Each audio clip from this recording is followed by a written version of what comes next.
IPL के auction से पहले अगर कोई सबसे ज्यादा हैरान और परेशान है तो उस शख्सियत का नाम काव्या मरान है।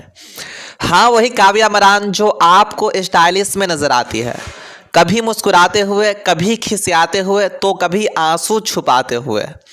काव्या मरान सनराइजर्स हैदराबाद की ओनर है और काफ़ी चर्चित है। बीते साल उनकी टीम ने ज़बरदस्त परफॉर्मेंस की थी। पैट कमिंस की अगुवाई में उनकी टीम फाइनल में पहुंची। फाइनल में उनकी टीम की हार हो गई। काव्या मरान भावुक हो गई। रजनीकांत से लेकर अमिताभ बच्चन, देश के बड़े लोगों ने कई बातें उनको लेकर सोशल मीडिया पर की। लेकिन अब काव्या मरान परेशान है और परेशानी की वजह है कि जितनी मेहनत उन्होंने बीते कुछ सालों में की थी वो सारी मेहनत कहीं ज़ाया न हो जाए।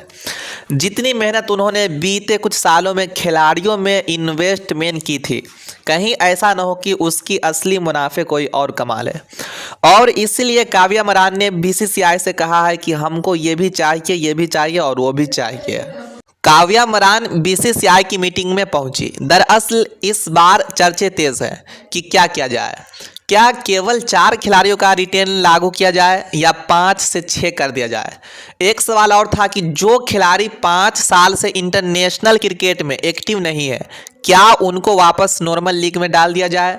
जो खिलाड़ी खेलने नहीं आते कम पैसे मिलने की वजह से, उनके साथ क्या किया जाए। बहुत सारे सवाल थे और इन सारे सवालों को लेकर काव्या मरान ने काफ़ी बातें कही। सबसे पहले उन्होंने भड़ास निकाली उन खिलाड़ियों पर जो बिना इंजरी के खेलने से मना कर देते हैं। काव्या मरान ने साफ साफ कहा कि डियर बीसीसीआई, अगर कोई खिलाड़ी सिलेक्ट होने के बाद नहीं आता है और अगर उसको इंजरी नहीं है तो फिर उसे बैन कर दिया जाएगा। वो कहते हैं कि अक्सर ऐसा होता है कि खिलाड़ी ऑक्शन में अपना नाम डालते हैं और जब पैसे कम मिलते हैं, अगर उनकी कीमत कम लगी तो वो उस कम कीमत की वजह से नाम वापस लेते हैं और कहते हैं कि मैं नहीं खेल पाऊंगा। और ऐसा बहुत सारे खिलाड़ियों के साथ हुआ। इस वजह से मुझे वापसी नहीं चाहिए।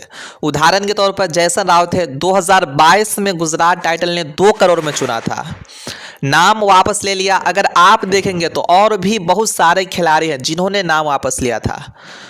काव्या मरान कहती है कि यार टीम बनाने में काफ़ी टाइम लगता है, बहुत मेहनत लगती है और धीरे धीरे टीम बनती है। वो एग्जाम्पल दिया अभिषेक शर्मा का कि देखिए, जब अभिषेक शर्मा आए थे तब कोई पूछ नहीं रहा था।